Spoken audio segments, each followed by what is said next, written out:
নরসিংদী জেলা পুলিশের তথ্য অনুযায়ী গত 15 মার্চ 2025 তারিখে নরসিংদীর সাবেক ডিবি ওসি এস এম কামরুজ্জামানের একটি আপত্তিকর অডিও রেকর্ড বিভিন্ন যোগাযোগ মাধ্যমে প্রকাশ পায়। বিষয়টি জেলা পুলিশ সুপার আব্দুল হান্নানের নজরে এলে 18 মার্চ তিনি জেলা পুলিশ নরসিংদী নামক অফিসিয়াল ফেসবুক পেজে একটি প্রতিবাদ ও নিন্দা প্রকাশ করেন। বিস্তারিত থাকছে ওবায়দুল কবিরের প্রতিবেদনে।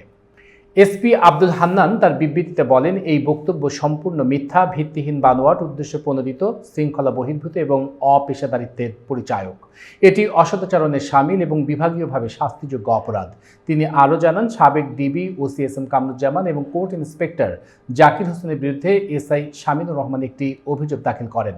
অভিযোগে বলা হয়, ওসি মালখানার আলামতের গাঁজা ধ্বংস না করে তা বাইরে বিক্রি করা হয়েছে। বিষয়টি ঊর্ধ্বতন কর্তৃপক্ষকে জানানো হলে ডিআইজি স্যারের নির্দেশে অভিযুক্তদের পুলিশ লাইন্সে সংযুক্ত করা হয় এবং পরবর্তীতে রেঞ্জ ডিআইজি কার্যালয়ে বদলি করা হয়। বর্তমানে অতিরিক্ত পুলিশ সুপার প্রশাসনের নেতৃত্বে বিষয়টির তদন্ত কার্যক্রম চলমান রয়েছে। পুলিশ সুপার আরও বলেন, প্রকৃত ঘটনা আড়াল ও ভিন্ন খাতে প্রবাহিত করার জন্য সাবেক ডিবি ওসি মনগড়া ভিত্তিহীন ও মিথ্যা তথ্য দিয়ে নরসিংদী জেলা পুলিশকে হেয় প্রতিপন্ন করার অপচেষ্টা চালাচ্ছে। সে জুডিশিয়ারিও ছিল, ডিবি ওসি যা কিছু করে না কেন সব ওসির এসপি নির্দেশে করে। কালকে রাত্রে তো বেলাবো থানায় আপনার 107 কেজি গাঁজা আসামি সহ ধরছে, এসপি নলেজ দিয়ে হাওয়া করে লাইছে। উনি যে 50 লাখ টাকা দেয় 3 বছর আগে এসপি গিরি করার লিগা মানুষের কাছে ডাকাতি স্টাইলে আমাদের দিয়ে ডাকাতি করায়, এইটা প্রমাণ কি করব? এডিশনাল এই লেফটেন্যান্ট জেনারেলের কাছে অলরেডি কমপ্লেইন করে রাখছে, ওনার বিরুদ্ধে মামলাও করব।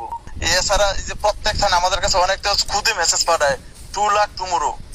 হ্যাঁ, 4-5 দিন আগে আমার একটা ব্যাংকের অ্যাকাউন্ট দিছে, অ্যাকাউন্ট নম্বর দিয়ে বলে যে ইয়াতে এখানে 2 লাখ টাকা পাঠান। আমি সরি স্যার, আমার কাছে কোনো টাকা পয়সা নাই, আমি এই মুহূর্তে পাঠাতে পারতাম না। যে মাল দিছে মালের ব্যাপারে আমি চোখও দিই নাই, কাপড় নিয়ে গেছে আমি কিছুই জানি না, একটা জিনিস জানি না, আর কোনো কথা বললাম না। আমি বলছি যে এটা কোর্টের বিষয়, যেহেতু একটা ডকুমেন্টারি বিষয়, কোর্টের বিষয়। আমি কোর্টে আমার কাছে, আমি ওসি হিসাবে আর কি, আমার কাছে সব আয়ুরা ধ্বংস করার জন্য প্রেয়ার দেয়, যেটা এজ ইউজুয়াল সবসময় করে, এটা নিয়মের ভিতরে আছে। এটা একটা প্রেয়ার দেয় যেটা আমাদের রাখার কোনো জায়গা নেই, সংকুলন নাই, যে এটা ধ্বংস করার জন্য নমুনা এবং পরীক্ষার জন্য কিছু রাখা, এগুলো পাঠায় আমি ফরওয়ার্ড করে দেই।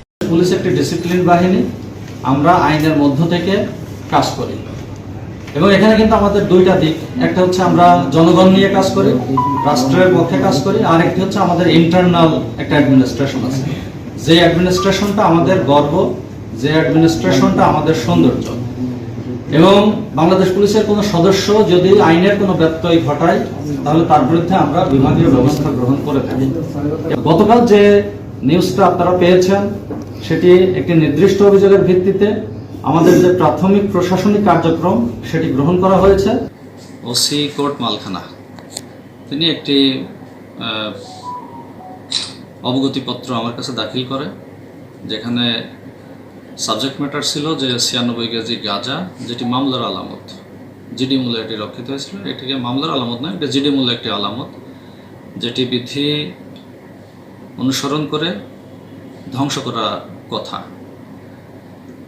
তো উনি আমাদেরকে যেটি জানালেন যে এই ধ্বংস কার্যক্রম সম্পর্কে উনি কোনো কিছু ওয়াকিবহাল না, এবং উনি কিছু তথ্য দিল যে তথ্যগুলো আমাদের ডিসিপ্লিনারি বিষয়ে আসলে অ্যাকশন নেওয়ার মতো। আমি ওটা প্রাপ্তি সাপেক্ষে আমি পরবর্তীতে আমার রেঞ্জ ডিআইজি স্যারের সাথে শেয়ার করি। রেঞ্জ ডিআইজি স্যার পরবর্তীতে মতামত দেন যে তাদেরকে আপাতত দায়িত্ব থেকে অব্যাহতি দিয়ে লাইনে ক্লোজ করতে। এখন একজন মানুষ যদি কেউ এরকম কথা বলে তাকে তো আর আমরা থামাতে পারছি না, এটার জন্য ডিপার্টমেন্ট দেখবে বিষয়টা। সোশ্যাল মিডিয়াতে এই বক্তব্যটা ভাইরাল হওয়ার পরে মায়া মূলত গা ঢাকা দিয়েছে। আমরা তার ব্যাপারে খোঁজখবর নিচ্ছি, তার পিসিপিআর যাচাই করা হচ্ছে, তার ব্যাপারে আমরা আইনগত ব্যবস্থা অবশ্যই গ্রহণ করব।